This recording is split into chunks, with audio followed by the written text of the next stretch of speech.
स्वागत है stock news में। अगर आप मेरी चैनल पे पहली बार विजिट कर रहे हैं तो सब्सक्राइब करें ताकि आपको लेटेस्ट इन्फॉर्मेशन मिलता रहे।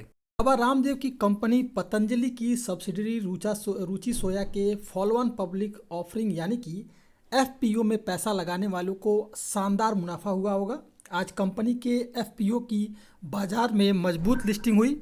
यह इशू प्राइस 650 रुपये की तुलना में 30% प्रीमियम यानी 855 रुपये पर लिस्ट हुआ, जबकि इंट्राडे में 36% तक मजबूत होकर 885 रुपये के भाव तक पहुंचा था।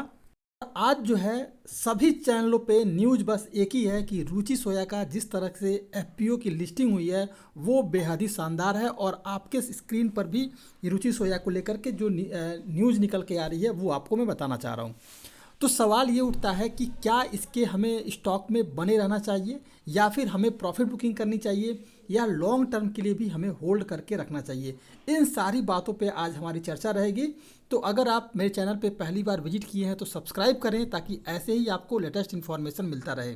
इस स्टॉक में निवेशक बने रहें या मुनाफा वसूली करें, इस पर अगर देखा जाए तो रुचि सोया के शेयरों में आगे जो है इमीडिएट बेसिस पर कुछ बिकौली का दबाव देखने को मिल सकता है। जिन जिन निवेशकों ने कंपनी के एफपीओ में ऑब्जेक्शन गेन के लिए पैसे लगाए थे उन्हें अब मुनाफा वसूली करनी चाहिए। हालांकि लंबी अवधि का नज़रिया था तो शेयर के साथ बने रहें। आपका जो एक तरह से देखा जाए तो मौजूदा समय में कंपनी के साथ कई पॉजिटिव फैक्टर काम कर रहे हैं। पॉम ऑयल और ऑयल सीड की शॉर्टेज में कंपनी के रियलाइजेशन में सुधार होने की उम्मीद है, जिससे कि शॉर्ट टर्म में से लेकर के मिड टर्म में कंपनी का मुनाफा जो है लगातार जो है बढ़ता हुआ आपको देखने को मिल सकता है। टेक्निकल बेसिस पर बात की जाए तो 700 लेवल है शेयर के लिए इमीडिएट सपोर्ट का काम कर रहा है। इसलिए अगर आपने लॉन्ग टर्म के लिए ले रखा है इस स्टॉक को तो फिलहाल बने रहें। लॉन्ग टर्म में कंपनी आपको बेहद ही शानदार जो है बैकअप कर देता हुआ देखने को मिलेगा। इसके अलावा अगर देखा जाए शॉर्ट टर्म की बात की जाए तो फिलहाल जो है आपको हल्की प्रॉफिट बुकिंग करके ही चलनी चाहिए। सवाल ये उठता है कि कंपनी का वैल्यूएशन कैसा है। देखिए, रुचि सोया के पास पतंजलि ग्रुप से मजबूत बैकअप है। कंपनी के पास एक मजबूत प्रोडक्ट पोर्टफोलियो है और भारत में पूरी तरह से इंटीग्रेटेड एडिबल ऑयल रिफाइनिंग कंपनियों में से एक है।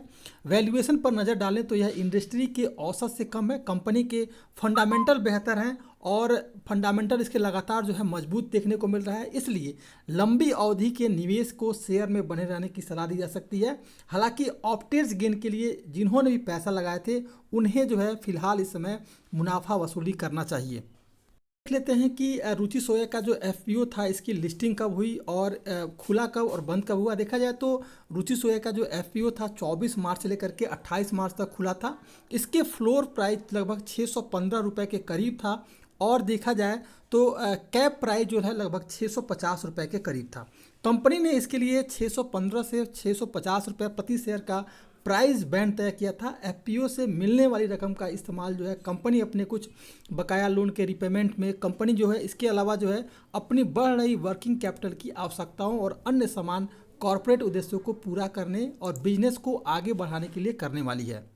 अगर रुचि सोया के अगर सब्सक्रिप्शन की बात की जाए तो रुचि सोया का लगभग 4300 करोड़ रुपए का एफपीओ सब्सक्रिप्शन के लिए 24 से 28 मार्च को खुला था और ₹2 के फेस वैल्यू वाले शेयरों के लिए लगभग जो है 615 से 650 रुपये प्रति शेयर का जो है बेस प्राइस इसका रखा हुआ था और शेयरों का अलॉटमेंट जो है 650 रुपये प्रति शेयर पे हुआ।